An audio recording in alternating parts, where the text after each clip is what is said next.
All right, let's jump right in. Today we're going to take one of the most common, most basic words in the English language and really put it under the microscope. We're going to crack open that simple three-letter word, sun, and see just how much is hiding inside. So first off, how big of a deal is this word, really? Well, it's one of the 1,000 most common headwords in English. That means it's not just common, it's part of the absolute foundation of the language we use every single day. A real bedrock word. Which leads to the obvious question, right? How much can you really say about a word we all think we know so well? Well, you might be surprised. We're about to peel back the layers piece by piece, from how it sounds all the way to its place in the cosmos.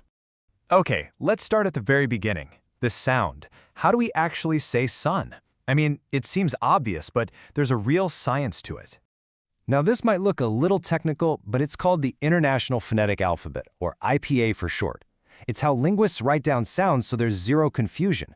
That sun is the S sound, the sound like in the word cup, and then the N sound. It's basically the exact recipe for the word. And here's where English loves to throw us a curveball. The word sun has what we call a homophone. That means there's another word that sounds exactly the same but means something totally different. Sun, the star, and son, a male child, they're both pronounced sun. It's a perfect example of why in English, context is absolutely everything. All right, we've got the sound down. Let's move on to the meaning. And we'll start with the one everybody knows, sun as a proper noun. So, a proper noun gives a name to one specific, unique thing.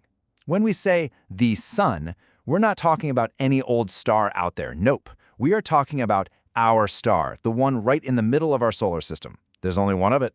And you really can't get a simpler example than this one. The sun is very hot. It's direct, it's clear, and it's talking about that one single incredibly hot star we see during the day. This is, without a doubt, its main, most common job in the language. But what if that's not the whole story? What if I told you there's another way to use this word, a way that suggests there isn't just one sun? This is where things get really interesting when sun acts as a common noun. See, with this definition, a sun isn't a name anymore. It's a category. It's a general term for any star that has its own solar system. All of a sudden, we've gone from talking about one specific object to a whole class of objects out there in the universe. And here's the part that might just blow your mind. If it's a category, that means it can be plural. That's right, the word sun has a plural form, suns, with an S. This is totally tied to that common noun definition.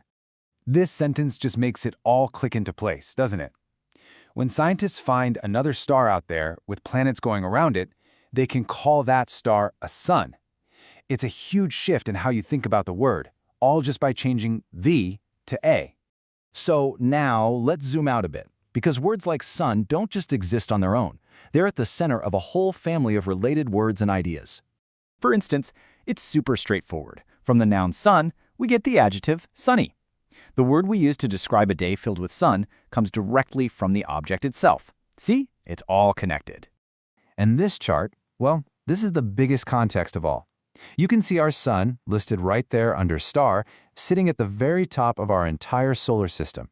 It's the anchor, the head of the whole cosmic family that includes all the planets, dwarf planets, comets, you name it. So think about that journey. We started with just a sound, sun. That led us to a tricky homophone, then to two completely different meanings, one for our specific star and one for any star like it. And we ended with it at the very center of our solar system. It really makes you wonder, doesn't it? How many other simple words that we use every day are just like this, holding an entire universe of meaning, just waiting for us to take a closer look?